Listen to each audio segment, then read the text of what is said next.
Hello students, welcome back to your English session. Now today we will start with our chapter 7 of literature, that is A Born Dreamer. Now Dr. APJ Abdul Kalam serves as an example of the heights one can soar with hard work and determination. Now in this chapter we will read about his life and how he overcome all odds to follow his dreams. Okay.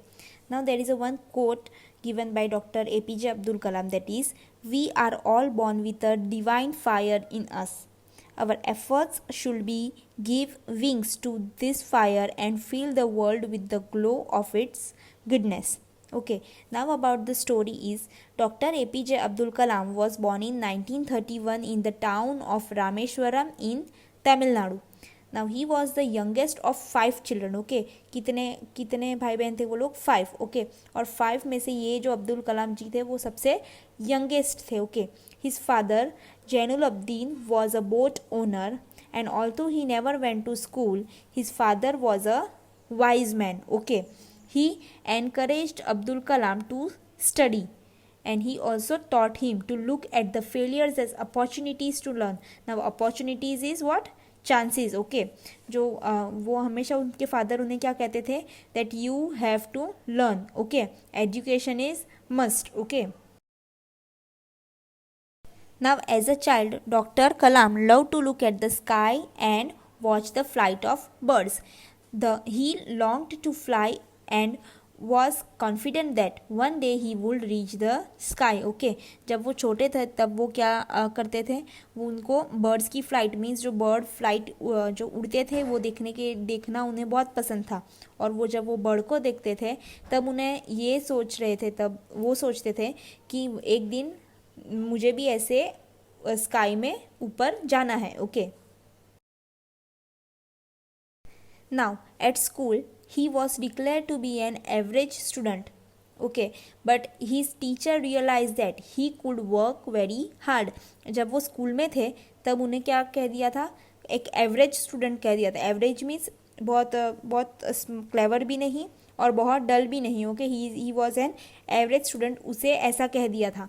लेकिन उनके जो teachers थे वो उन्हें ऐसा realise हुआ था कि ये कोई एवरेज बच्चा नहीं है, ये बहुत कुछ कर सकता है. Okay, now growing up it was difficult to find books to read in his home town. Okay, जब वो बड़े हो गए थे तब उनके होम टाउन में जो बुक्स होती थी वो ज़्यादा अवेलेबल नहीं थी, तो उनके लिए पढ़ाई क्या हो गया था? बहुत मुश्किल हो गया था. Now however he did not let that stop him. He would go to a neighbour's house and borrow books from his personal library. Okay, वो अपने नेबर के घर पे जाके उनके पास जो बुक्स थे वो क्या करते थे? लाके पढ़ते थे. Okay, now soon things at home got worst when his father's business stopped doing well and doctor Kalam had to sell newspaper to help his family. Okay, अभी उनके फादर की जो तबीयत थी वो क्या हो गई? एकदम ख़राब हो गई, तो उन्हें क्या करना पड़ा? न्यूज़पेपर बेचना शुरू करना पड़ा. Okay, now, however, India's freedom from British ruled filled Dr. Kalam with hope and courage. It encouraged him to move away from home and follow his dreams. Okay, बाद में क्या हो गया? जब फ्रीडम जब ब्रिटिश रूल आया था तब उन्हें क्या हो गया? होप एंड करेज मिला. क्योंकि वहाँ पे एजुकेशन शुरू हो गया था. ओके, सो उन्होंने ये रियलाइज़ किया कि घर से दूर रहकर अभी मुझे पढ़ना पड़ेगा. Now he asked his father permission to study at Shizwaz Higher Secondary School, Ramnathpuram. Okay. Now after that it was all about climbing up the ladders to success. Okay, he studied hard, gained confidence and became determined to achieve success. Achieve means to get success. Okay, he got inspired by his teachers and struggled his way to the top. Okay, उन्होंने बहुत मेहनत की, पढ़ाई भी अच्छे से किया.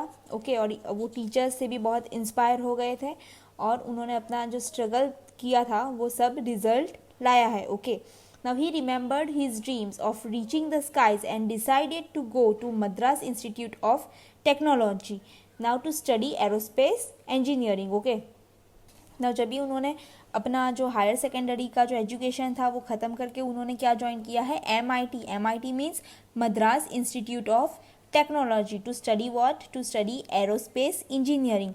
Now for this his sister has to deposit her jewelry to fund his education. Okay, उनके पास इतना पैसा नहीं था, तो उनकी जो सिस्टर थी उन्होंने क्या किया, अपनी जो ज्वेलरी थी, जो गोल्ड वगैरह जो भी होगा उनके पास, वो उन्होंने डिपॉजिट करके उन अब्दुल कलाम जी को क्या किया है, एजुकेशन प्रोवाइड किया है. Okay.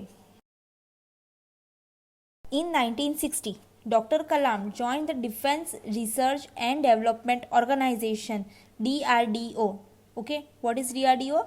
Defense Research and Development Organization as a scientist. Okay, उन्होंने DRDO क्या join किया था, as a scientist. From there he moved to Indian Space Research Organization. Okay, ISRO. Now to follow his heart and find a way to touch the skies, he went on the help launch India's first rocket and also came to be known as the missile man of India.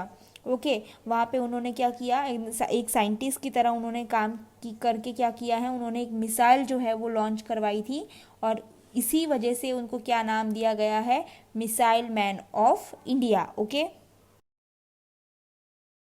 Now Dr. Kalam was awarded the Padma Bhushan in 1981, the Padma Vibhushan in 1990 and the Bharat Ratna in 1997.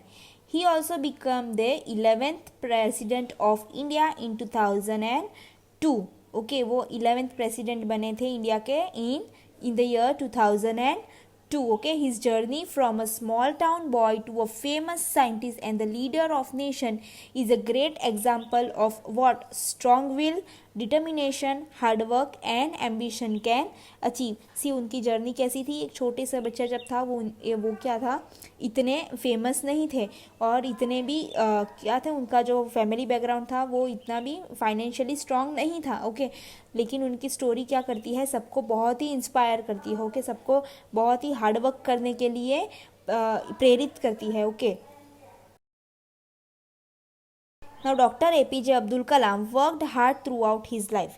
He encouraged students to aim high and have the determination to achieve their dreams. He saw defects as chances to learn and do better. Okay, उनमें उतनी capability थी कि वो learn करके कुछ अच्छा सा कर सके दूसरों के लिए भी. Okay. Now he once said, dreams are not those which come while we are sleeping, but dreams are those when you don't sleep before fulfilling them. Okay, क्या कहा था उन्होंने, कि सपने वो नहीं होते हैं जो हम सो के देखते हैं, लेकिन सपने कैसे होने चाहिए, जो हम सोने से पहले कंप्लीट करके सोते हैं, वो क्या होता है, वैसे ड्रीम्स हमें रखना चाहिए. Okay, thank you.